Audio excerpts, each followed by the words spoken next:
جو اس قدر رسول اللہ کا لاڈلا تھا کہ رسول اللہ 4 جگہ پر رسول اللہ بوسہ لیا کرتے تھے آقا حسین کے، پیشانی پر، ہونٹوں پر، گلے پر اور سینے مبارک پر۔ بی بی نے سوال کیا،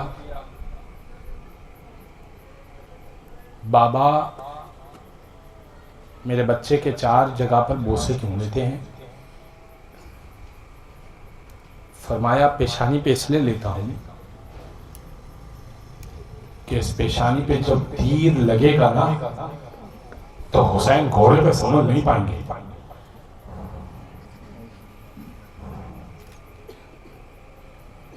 کا رخصت ہونٹوں پہ اس لیے لیتا ہوں کہ ان ہونٹوں کے اوپر یزید چھڑی مارے گا۔ کا گلے پر اس لیے لیتا ہوں ایک گلے پر کن کھنجر چلے گا۔ کا بابا سینے پہ کیوں لیتے ہیں؟ کا بیٹی سینے پہ بوسہ اس لیے لیتا ہوں کہ اس سینے پہ گھوڑے دوڑائے جائیں گے۔ باپ کی آنکھوں میں آنسو آ گئے، مجلس تمام ہو گئی۔ 2 جملے تبرکن سن لیجیے گا۔ 28 رجب روانگی پڑھی جاتی ہے پہلے محرم کو، بیعت کے لیے بلایا ولید نے، کا شام سے بری خبر ہے، یزید کا باپ نہیں رہا، یزید نے بیعت کا مطالبہ کیا ہے، یا بیعت کیجئے یا سب دیجئے۔ حسین نے کہا میں بیعت نہیں کروں گا، اور اگر بیعت لینی ہے تو رات کی تاریکی میں کیوں لیتا ہے، دن کی روشنی میں بیعت کیوں نہیں لیتا؟ اگر یہ اچھا کام ہے تو دن کی روشنی میں لے لیا کر۔ اس نے کہا پھر ٹھیک ہے دن کی روشنی میں آئیے گا۔ حسین دربار سے چلے گئے، بہت احوال دربار کا لمبا ہے، لیکن حسین دربار سے چلے گئے عباس و قاسم و علی اکبر کو لے کر۔ گھر آئے، 2 فہرست دی، ایک عباس کو دی، ایک خود نے رکھی۔ کہ عباس بیٹا جوانوں سے کہہ دو جن جن کا اس میں نام ہے ہم مدینہ چھوڑ کر جا رہے ہیں۔ اب نانا کا مدینہ رہنے کے قابل نہیں رہا۔ کتنا مشکل ہوتا ہے اپنا وطن اس طرح سے چھوڑنا۔ حضرت عباس نے نام لینا شروع کیے، علی اکبر کل آپ بھی چلیں گے، قاسم آپ بھی چلیں گے، عون محمد آپ بھی چلیں گے۔ جوانان نے بنی ہاشم کے مختلف نام لیے، لیکن علی اصغر کو کیسے بتایا جائے، بچے کو کیسے بتایا جائے؟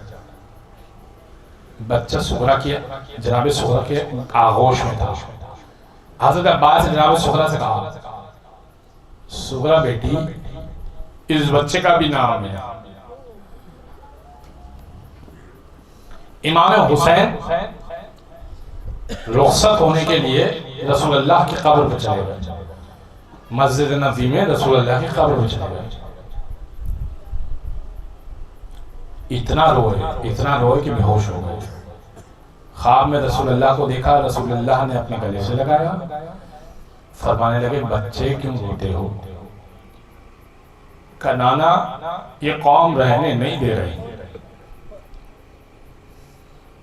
بیٹا ان اللہ شاء ان یراک قتیلا، اللہ کی مشیت یہ ہے کہ آپ کو خون میں غلطہ دیکھے۔ کہ بابا پھر میرا یہ بتائیے، نانا پھر یہ بتائیے کہ میری بہنوں کے بارے میں اللہ کی مشیت کیا ہے؟ فرمایا ان اللہ شاء ان یراہن سبایا، اللہ کی مشیت یہ ہے کہ آپ کی بہنوں کو دربار میں پھیلایا جائے۔ بس ایک مرتبہ حسین کا سننا تھا، فوراً گش سے ہوش آیا، آنکھوں میں آنسو تھے، ماں کی قبر پہ اس انداز سے گئے، گھٹنیوں کے بل چلتے ہوئے، اماں نانا نے خبر دی ہے آپ کی بیٹیوں کو کھلایا جائے گا دربار میں، اماں الوداع کرنے آیا ہوں، بڑا سخت امتحان دینے جا رہا ہوں. ماں کی قبر سے الوداع کیا. ایک مرتبہ صبح ہونے کو تھی، حسین نے مسند لگائی، اماریاں آتی جاتی تھی، وارث کھڑا ہوا تھا، منادی ندا دیتا تھا لیلا آ رہی ہے. ایک مرتبہ امام حسین کہتے تھے بیٹا علی اکبر سب اماں کو سوار کر آؤ. آواز دی منادی نے جناب فروا آ رہی ہیں، کہا بیٹا قاسم سوار کراؤ. ایک مرتبہ منادی نے ندا دی علی کی بیٹی ام کلثوم آ رہی ہیں.